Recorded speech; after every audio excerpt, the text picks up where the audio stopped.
श्रोता भाई बहनों से केवल इतना सा निवेदन है कि जिस भूमि को, जिस मकान को, जिस जमीन को, जिस जायदाद को आप बनाना चाहते हैं, जिस प्लाट को आप निर्मित करना चाहते हैं, कई कई घर ऐसे किराए के मकान में रहते थे तो अच्छे रहते थे, जब से घर बनाया प्रवेश करा तब से रो रहे हैं। 25 बार वास्तु शास्त्री वालों को बुला लिया, उसने यहाँ से सीढ़ी तोड़ दो, यहाँ से बना दो, यहाँ बाथरूम तोड़ दो, यहाँ से बना दो, ये पीछे से रास्ता कर दो, यहाँ से बना दो। ईमानदारी से कहना, पहले के समय में क्या वास्तु शास्त्री होते थे? नहीं। घर के बुजुर्ग कहते थे यहाँ कमरा बना दे बेटा, बेटा कमरा बना देगा, यहाँ रसोई घर बना दे बेटा। घर के बुजुर्ग कहते थे वहां कमरा बनता था, घर के बुजुर्ग कहते थे वहां पर भोजन बनता था। उसके बाद उनके घर में शांति होती थी, फिर भी उनके घर में समृद्धि होती थी, लक्ष्मी की कोई कमी नहीं होती थी। कमाते कम थे पर देश की जिंदगी जीते थे, सुखमय जीवन जीते थे। आज के जमाने में बेटा कमा रहा, बहू कमा रही, पोता कमा रहा, पोती कमा रही, दादा कमा रहा, सारा घर कमा रहा है, उसके बाद भी सुख और समृद्धि और शांति नहीं है, उसके बाद भी आनंद की अनुभूति नहीं है, उसके बाद भी हमेशा रोना केवल सुख का होता है। जरा सा घर में 4 लोग रह रहे हैं पर चारों के मुंह भगोने जैसे रहते हैं, एक तपेले जैसा मुंह, एक भगोने जैसा मुंह, एक थाली जैसा मुंह, एक बल्टोई जैसा मुंह, सब कोई बोलने को तैयार नहीं, क्योंकि जब जब बोले तो बर्तन की आवाज आए तो बोले ही नहीं। एक माँ बैठी टीवी के सामने, एक माँ बैठी, एक सोफे पे बैठा, बोले ही नहीं आपस में। वो सुख गया का महाराज। कई लोगों के मैसेज आते हैं, गुरुजी हम बड़े दुखी हैं, कारण क्या है? बस कारण इतना सा है कि आपने जब मकान का निर्माण कराया, वास्तु शास्त्री को बुलाया, इंजीनियर को बुलाया, सब ठेकेदार को बुलाया, सबको बुलाकर मकान, प्लाट, जमीन, जायदाद सब दिखवाया, पर आपने उस भूमि पर पद्म पुराण कहती है, धेनु मानस कहती है, स्कंद पुराण कहती है कि उस प्लाट पर आपने 3 दिन तक एक गौ माता को नहीं बांधा। 3 दिन तक एक गाय को उस प्लाट पर बांधकर चारा खिलाते, ना वास्तु शास्त्री को बुलाने की जरूरत पड़ती है, ना कभी समृद्धि की, ना सुख की जरूरत पड़ती, क्योंकि गाय उस जगह से सारी इंद्रियों को आनंदित देकर सुख प्रदान कर देती है। उस जगह के सारी रोग, बीमारी, कष्ट, तकलीफ, दुख को गौ माता खींच। गौ माता जैसी जगत में कोई नहीं हो सकता। हाथ में घड़ी नहीं बांधती गौ माता, पर 4 बजे आपके रोटी मिलती है तो 4 बजे खड़ी मिल जाती है। 3 बजे भोजन मिलता है तो 3 बजे आपके दरवाजे पे मिल जाती है। 1:30 बजे भोजन दोगे तो 1:30 बजे ही मिलेगी। 1:20 पे दोगे तो 1:20 पे ही मिलेगी। कोई घड़ी नहीं बांधती, फिर भी समय पर आ जाती है। क्यों? क्योंकि भगवान ने उसको ऐसा बनाया है, 33 कोटि देवताओं ने उसमें ऐसा विराजमान कर दिया है कि जगत का वो कल्याण कर सकती है। उसका एक एक अंश जीव का कल्याण करने वाला है, एक एक अंश जगत का उद्धार करने वाला है। पर हम ये आज के युग में हम उसको भूल गए। आज के युग में हम ये सोचते हैं कि हम वास्तु शास्त्री को बुला लें तो ये बता दे, हमने ये फ्लैट बनाया, हमने ये मकान बनाया, इसकी छत कैसी, इसका कमरा कैसा, वो बता देगा, सब कुछ बता देगा। उसके बाद भी लोगों को क्या सुख नहीं, उसके बाद भी शांति नहीं।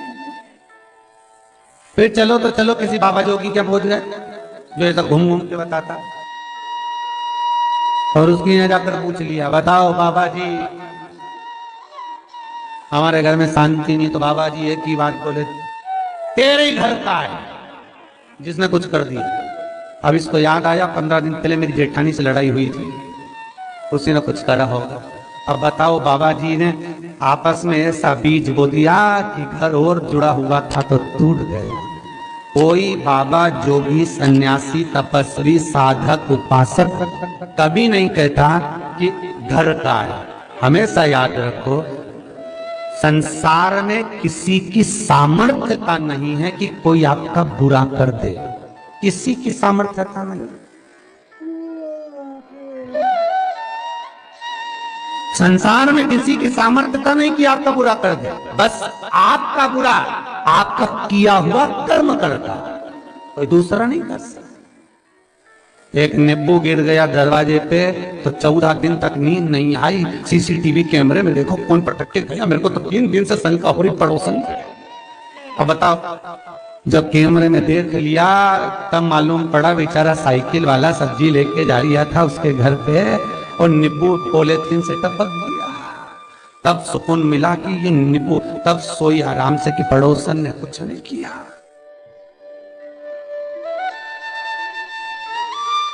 ना जाने किसने क्या विद्या कर दी, ना जाने कौन ने कौन सा टोना मार दिया। केवल एक दीवार ऐसी होती है जहां पर हनुमान जी का चित्र लगाया जाता है।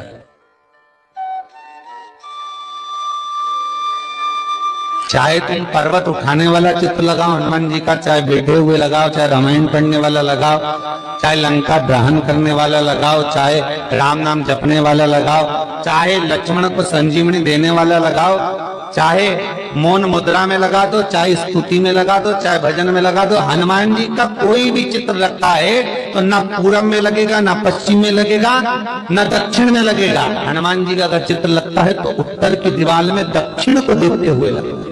केवल एक ही स्थान।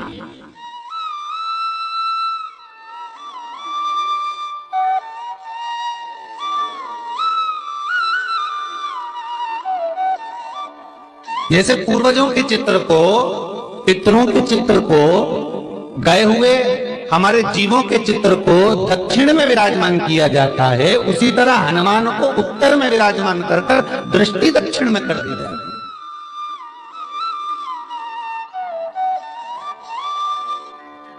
घर में हनुमान जी के जितने फोटो होते हैं उसको केवल दक्षिण दिशा में लगा और उत्तर दिशा में लगा बिठा देते हैं, और दक्षिण की ओर उनकी दृष्टि होना चाहिए, दक्षिण की ओर उनका मुख होना चाहिए। क्यों?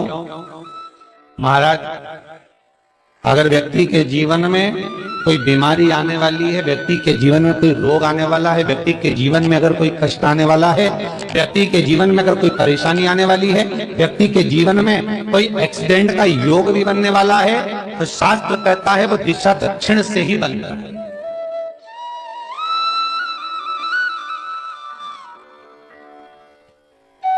ये दक्षिण जो दिशा है ये यम की दिशा है। यहाँ संपूर्ण परिवार के साथ यमराज अपने आनंद में निवास करता है, ये दिशा। और जब हमारे घर में, हम ये नहीं करें कि आप हनुमान जी का फोटो लगाओ, हम ये भी नहीं करें, आपके घर में हो और आपने अगर विराजमान कर रखा है किसी दिशा में, तो हमारा तो निवेदन रहेगा, अभी तक आपने अगर जैसा रखा और एक बार दिशा बदल कर देखना कि रोग, बीमारी, कष्ट, दुख, तकलीफ में आपको लाभ मिला कि ना मिला। हनुमान जी ने केवल दक्षिण दिशा की ओर अगर मुख कर हमने विराजमान कर दिया, फोटो ही विराज दिया। हम ये नहीं कहेंगे आपसे कि आप बाजार से फोटो खरीद कर लाओ फिर लगाओ, नहीं, आपके घर में हो तो आप लगा दीजिए, आपके घर में हो तो विराजमान करें।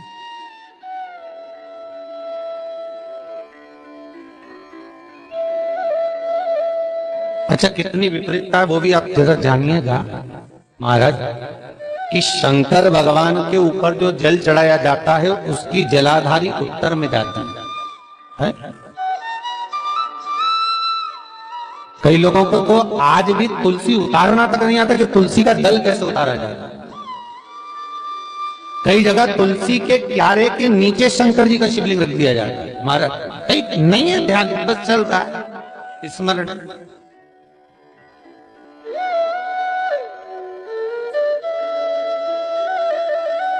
भगवान शिव का जो जल जा रहा है वो उत्तर की ओर जा रहा है, और हनुमान जी को उत्तर में विराजमान कर मुख दक्षिण की ओर कर दिया गया। क्यों?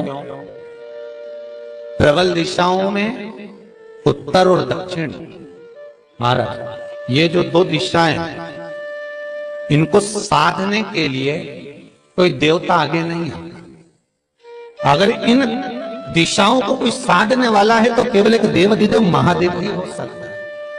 काल का हरण करने वाला वो महाकाल ही हो सकता है। शंकर का ही एक अवतार है हनुमान जी महाराज, रुद्र अवतार महाराज। हनुमान जी से कहा तुम दक्षिण की ओर दिशा पर संभालिए, शिव जी कहते हैं मेरा जल जब उत्तर की ओर जाएगा तो इस दिशा को मैं संभाल, चिंता न करिए। किसी लड़का और लड़की का विवाह नहीं हो रहा, 30 साल हो गए, 32 साल हो गए, 34 साल हो गए, लड़का लड़की का विवाह ही नहीं हो रहा। बहुत टेंशन है माता को। कोई मंगली है, कोई मांगलिक है, कम करो, प्लेन रखो। कोई मांगलिक है, कोई मंगल है, संबंध हो ही नहीं रहा, बहुत प्रयास कर रहे हैं, बहुत। 4 दिशा का स्मरण करिए, पूरब पश्चिम उत्तर दक्षिण। हथेली पर आटे का दीप लगाइए, घी भर लीजिए और 4 बत्ती उसमें अलग अलग रख लीजिए। माता थोड़ा सा पीला चावल हल्दी में कर उसमें डाल लीजिए। जो लड़का और लड़की का विवाह करना उसी के हाथ में देना है। और देव उठनी एकादशी के दिन, जिस दिन देवता उठेंगे, जिस जगह पर तुलसी शालिग्राम का आप पूजन करते हो, गन्ने के नीचे, ईख के नीचे तुलसी का प्यारा रखकर पूजन करते हो, वहां पर भगवान शिव और भगवान नारायण का नाम लेकर उस दिए को लगवा दीजिए और वहीं पर हल्दी का तिलक उस लड़का या लड़की का कर दीजिए और उसके हाथ में थोड़ी सी हल्दी लगा दीजिए।